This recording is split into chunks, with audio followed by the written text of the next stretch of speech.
जय श्री गणेश। हरियाली तीज सावन मास की शुक्ल पक्ष की तृतीया तिथि के दिन रखा जाता है। इस दिन सुहागिन महिलाएं व्रत करती हैं और 16 श्रृंगार करती हैं। साथ ही इस दिन माता पार्वती और भगवान शिव जी की पूजा की जाती है।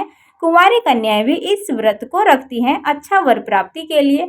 मान्यता है जो भी महिला इस दिन सच्ची श्रद्धा से हरियाली तीज का व्रत करती हैं उसकी मनचाही मनोकामना अवश्य पूरी होती है। व्रत करने वाली महिलाओं को इस दिन कथा का पाठ अवश्य करना चाहिए। तीज व्रत करने पर कथा का पाठ सुनना चाहिए अथवा पढ़ना चाहिए। तो चलिए दोस्तों, आप सभी को आज सुनाते हैं हरियाली तीज व्रत की कथा। और इस तीज को श्रावणी तीज भी कहा जाता है। धार्मिक मान्यताओं के अनुसार माता पार्वती का जन्म पर्वतराज हिमालय के घर में हुआ था। माता पार्वती बचपन से ही भगवान शिव जी को अपने पति के रूप में पाने का संकल्प कर चुकी थी। भगवान शिव को पति रूप में पाने के लिए माता पार्वती ने हिमालय पर्वत पर विषम परिस्थितियों का सामना करते हुए कठोर तपस्या करी। माता पार्वती के कठोर तपस्या को देखकर उनके पिता बहुत चिंतित हुए। एक दिन देवर्षि नारद उनके पिता के पास पहुंचे और कहने लगे, हे राजन, भगवान विष्णु आपकी पुत्री से विवाह करने के इच्छुक हैं। अब आप अपने विचार बताएं। देवर्षि नारद जी की बातें सुनकर पर्वतराज बहुत ही प्रसन्न हुए और वह तुरंत ही अपनी पुत्री का विवाह भगवान विष्णु जी के साथ कराने के लिए तैयार हो गए। पर्वतराज का यह संदेश देवर्षि नारद जी ने भगवान विष्णु तक पहुंचाया और साथ ही माता पार्वती को भी इस बारे में बता दिया। जब पार्वती जी को इस बात की खबर मिली तो वह यह जानकर अत्यंत ही निराश हो गईं, क्योंकि मन ही मन में उन्होंने भगवान शिव जी को अपने पति के रूप में स्वीकार कर लिया था।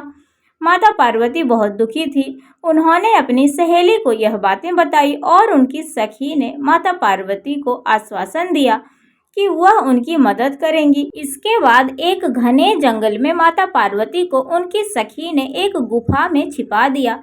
माता पार्वती ने भगवान शिव जी की उपासना करने के लिए एक रेत के शिवलिंग का निर्माण किया और वह घोर तपस्या में लीन हो गई।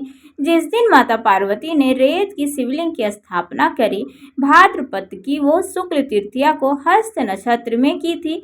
माता पार्वती ने इस दिन निर्जला व्रत भी रखा था। माता पार्वती की कठोर तपस्या को देखकर भगवान शिव जी अति प्रसन्न हुए और हरियाली तीज पर ही भगवान शिव जी ने देवी पार्वती को वरदान दिया कि तुम मेरी अर्धांगिनी बनोगी। इस तरह देवी हरियाली तीज के दिन देवी पार्वती को भगवान शिव से मनोकूल वर की प्राप्ति का वरदान मिला।